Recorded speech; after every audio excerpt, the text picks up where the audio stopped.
In this video, we're going to elevate your solo queue gameplay in the finals and also talk about the ways your decision making can improve literally 10x. Welcome back to the podium. I'm back at it again with another VOD review video where your blunders become our wonders under the floodlights of the arena. Up next is Crabazy, who's had a ton of experience playing FPS games such as Apex Legends and feels like it's difficult to be patient with time management and maintain coordination with the randoms he's matched with, which I can guarantee you watching at home can definitely relate with. Crabazy is currently sitting at a round gold 4, which is here, all from solo queue alone. If you watching at home struggle with a similar thing, then stick around because I have some great pointers to help you in these scenarios. Now just a quick reminder, avoid giving out non-constructive criticism, respect this player for submitting this VOD review at... Oh no.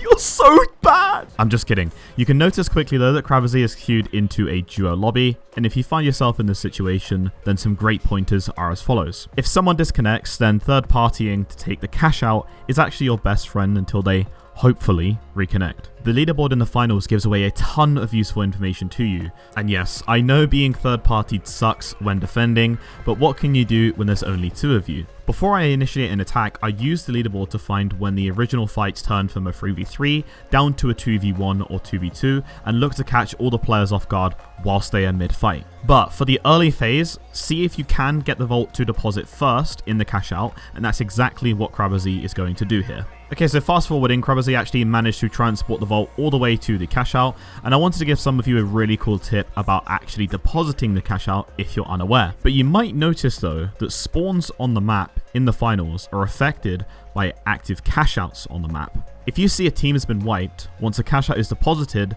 they will actually spawn closer to you. My rule is that if I'm about to actually deposit a vault into a cash out and the respawn timer is less than 10 seconds, I'll actually wait for the team to respawn as it will take longer for them to get to you. And a hidden advantage on top of that is that it means that the likelihood other teams will get into useless fights will also increase as they didn't spawn near your team or cash out. This is some great knowledge and actually helps really well in the final round manipulating the spawns. Yeah, well, welcome back to the finals. This is the old patch, obviously where the red barrels were the meta, by the way.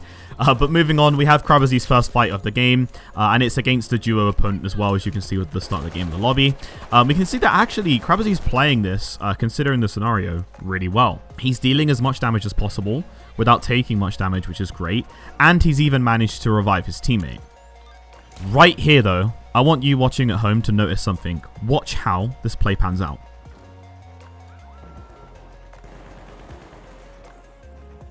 Notice that although he does get the revive in, he firstly doesn't utilize his healing beam, which kind of, in my opinion, makes the defibrillator redundant, because Coiler, I guess, only has 30% health on revive. Secondly, Crabazy also mentions that it's hard to coordinate with his team, but even just a simple ping to mention where to hold could allow Coiler to defend with you instead of running in the open like a headless chicken and getting eliminated as so. I'm with all of you where sometimes your opponents won't make the best decision, but unfortunately that's just the negatives of solo queuing.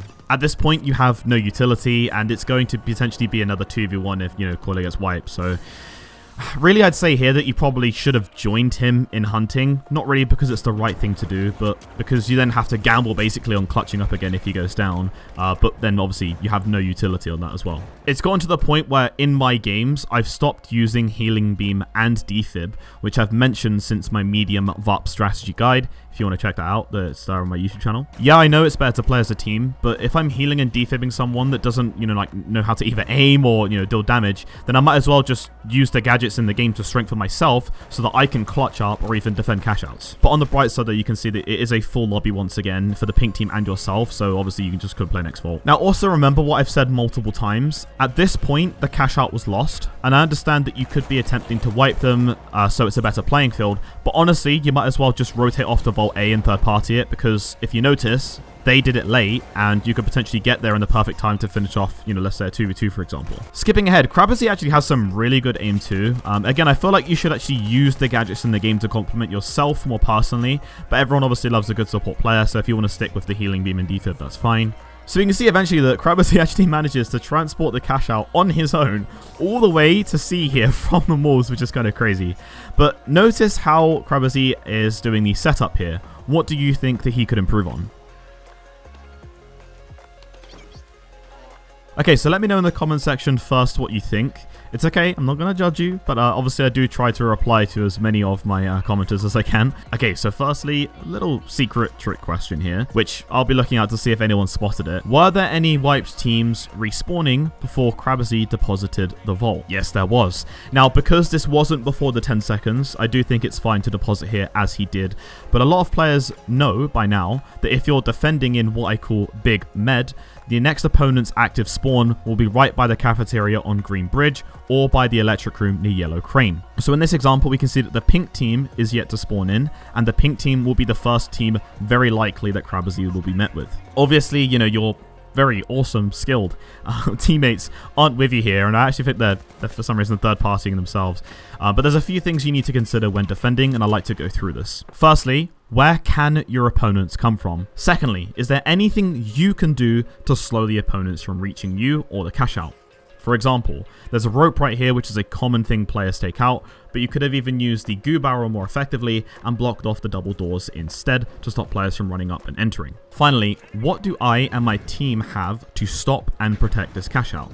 The last question is pretty subjective based on loadouts, but right now, it's literally just you on your own. This is obviously 3-step simplified. We can go into advanced stuff on defending in another video, but I just thought a very simple breakdown for you guys to understand the scenario. Okay, so I'll explain to you guys what I would do in this exact scenario. And basically, identifying that my awesome teammates aren't with me, I would slow as much as possible initially, and then back off so that I can throw the gas grenade, or more utility if I had it, of course, to wait for my team to come and back me up. In my opinion, it's better to be alive and lose the cash out early for a 3v3 rather than stop the cash out for an extra 5 seconds for your team to arrive in a 2v3 and then potentially get coined afterwards. And now finally his teammates are coming as backup. And it's a great backup that they provide too, making it a 3v2 against the pink team, and just overall a really nice defensive scenario from all of you, so that's very, very good. Get ready for this next section, because Krabbezy is about to make one of the most common fundamental mistakes that I see way too many players make. If you're also struggling with the finals, join my Discord server, it's in the description as well, and follow the instructions here in this VOD Reviews help channel. And what I'll do is I'll actually review your matches as well on my channel for future stuff if you meet all the criteria. And if you're in the hunt for a really easy to use recording software for PC for me to actually review your clips, then I've actually partnered with STEELSERIES Moments. It's the easiest and fastest way to share your gameplay with a sleek inbuilt editor. My microphone is going to be pretty damn loud, as we can see, so I'm going to turn the microphone down a little bit. Let's bring the clip to like the very end using the slider right here. So you can share it to Discord, you can share it to your YouTube, you can share it to Reddit as well, Facebook, or X, I guess it's called. But for now, I'm just going to export it. Okay, now we can see my clip. Oh, this guy is confused. He is confused. 27-1. That one death killed me. That one death ruined me. No. Well, I'm getting reported by everyone. The setup is pretty easy. You just select your audio device, your chat device, and then your microphone input. Also under the Moments panel, you can also change into your clip settings. So for example, you might want 15 minutes for showing the entire match. You can change the video quality to be high, very high, or ultra. I found that high works pretty well. And then finally set up your default resolution. So check out STEELSERIES Moments for free in the description below and share your clips on my Discord for a chance for me to view them in my next video. Okay, so back to the video. Krabbezy even mentioned here in the YouTube section that what he did was a mistake, so that is very good.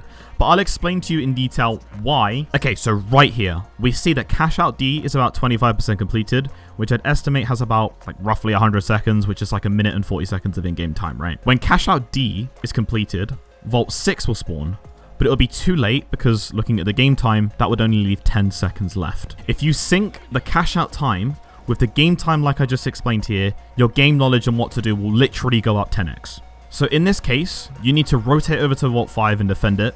Most players won't be thinking about this because, you know, you're in first place, and it's likely that the pink team who are next up to you will want to take the cash out D. So with what you're about to do here, you still have something to worry about. If pink team actually steals the cash out, then they'll be in first of $25,000, roughly. If you're fighting at this moment on cash out D, it actually allows another team to say, hey, No, we're going to go to Vault 5 and potentially make their way to cash out A to send the game in overtime and potentially knocking you out. It's giving you extra work, and let's be real, we're kind of lazy humans, right? If your team isn't following you, this is actually the scenario where you can override staying with your team, as long as you're obviously playing cautiously, and go towards the Vault 5 to try and defend it, or at least deter players away from it. What I'll do now is just play you through the pain that myself watching and Kravasi experienced, who probably went something like, well, that was stupid. It's okay, we're here to improve. But to you guys watching at home and to Kravasi, here's a summary. First of all, ping more to your team so that they understand what your intention is. If they don't agree, just take the L and follow them. It's solo queue. I know it's annoying, but it's better to let them take charge. They're not going to go to you anyway. Take the L. If you end up in a duo lobby and waiting for the third player to join, then opt to third-party teams. Use the leaderboard on your game to know when to enter and initiate a fight. In this case, your teammate joined, which is awesome. When using support items, like a defib for example, make sure to fully heal the opponents, as heavies and mediums will have less health than a full res. If you feel like supporting isn't working out, have gadgets in your reserve to swap to in order to boost yourself if you qualify the first round. When defending, think about where opponents can come from, slowing them down, and what you or your team can do to protect the cash out. Do you have to give it up to retake it? Can you stop them from stealing, for example? Think about the math on the cash outs that send the game into overtime. The cash outs last 130 seconds from the start. Could you give it up and defend a vault instead if you're ahead in the game? And finally, I said this in the previous VOD review video, but it still makes sense here. Survivability is more important than eliminations, and in your case, it's more important than trying to go for a cash out. You guys are awesome. Season 2 is around the corner. That's it from me, and as always, I'll see you on the podium.